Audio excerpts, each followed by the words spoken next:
আসসালামু আলাইকুম। আমি জান্নাতুল ফেরদৌস সুমি চলে এসেছি নতুন একটি ভিডিও নিয়ে। সবাই কেমন আছেন? আশা করি সবাই ভালো আছেন। আমিও আলহামদুলিল্লাহ ভালো আছি। তো আজকে আমার হঠাৎ করে শুটকি দিয়ে, বেগুন দিয়ে, আলু দিয়ে, টমেটো দিয়ে খেতে ইচ্ছা করছে। তো আমি যেভাবে খাই ওইটা আমি নিজের হাতেই রান্না পছন্দ করি। মানে থাকে না যে এটা আমি আমার মতো করে আজকে রান্না করে খাবো, খুব শখ হইছে। তো এখানে আম্মু আর আন্টি সব রেডি করে দিচ্ছে। তো আন্টি ভুল করে শুটকিটা আগে ধুয়ে ফেলছে। আমি আগে শুটকি ধুই না, আগে শুটকিটা টেলে নেই, একটু টেলে তারপর ধুয়ে নেই।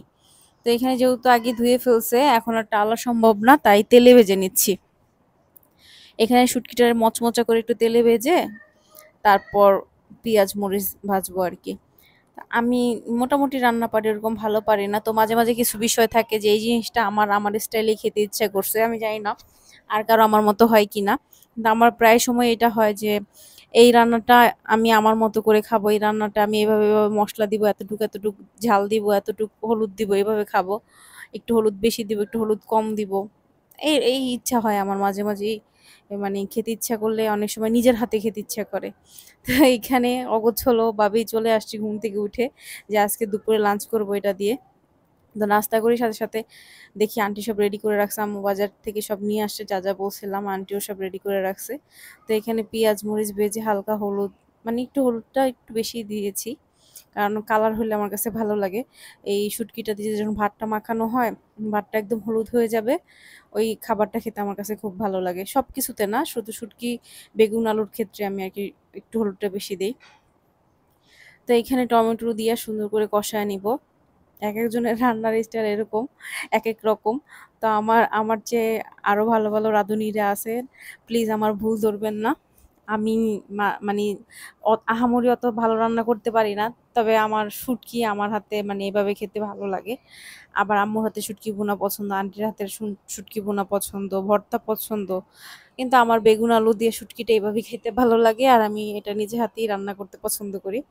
তো এখানে এই যে আলুটা একটু সিকলা সহ থাকতে হবে, লাল যে ছোট ছোট আলু, ওই ছোট ছোট আলু হইতে হবে। মানে আমার আর কি ওই আলুটা দিয়ে শুটকি খেতে খুব ভালো লাগে, মানে ওই আলুটা মজা লাগে। আর ছুলে ফেললে আলুর টেস্টটা আমি ওইভাবে পাই না। আবার সব সময় না, আলু সব সময় ছিলেই খাই, শুধু শুটকির ক্ষেত্রে আর কি আমি আলুটা ছুলি না, আলুটা না ছুলেই সিকলা সহ রান্না করি। আলুর ছিকলা হবে না ছোলা হবে জানি না, তো ওইটা সহই রান্না করি। তো এই যে আমার রান্না প্রায় শেষের দিকে। এখন আন্টি ধনিয়া পাতা কাইটা দিতেছে কেচি দিয়ে। তা মানে কি ধনিয়া পাতা কাটা হয় না, ভুলে গেছিল, তো তাড়াতাড়ি করে এখন কেচি দিয়ে ধনিয়া পাতাটা কেটে দিচ্ছে। এখানে ঝোল শুকায় গেলে আমি নামায়া ফেলবো। রান্না মোটামুটি শেষ, এখন এটা ভাজা ভাজা হওয়ার পালা। ক্ষুধায় আমার অবস্থা কাহিল, আজকে ভয়েস দেওয়ার সময় আমার মনে হইতেছে মানে এখনই খাই আবার রান্না করে, এত মজা হয়েছিল সত্যি। রান্নাটা দেখতে যেমনই হোক, টেস্ট অনেক অনেক ভালো হয়েছিল। এই যে দেখেন একদম ভুনা ভুনা হয়ে গেছে, এখন নামায় ফেলবো।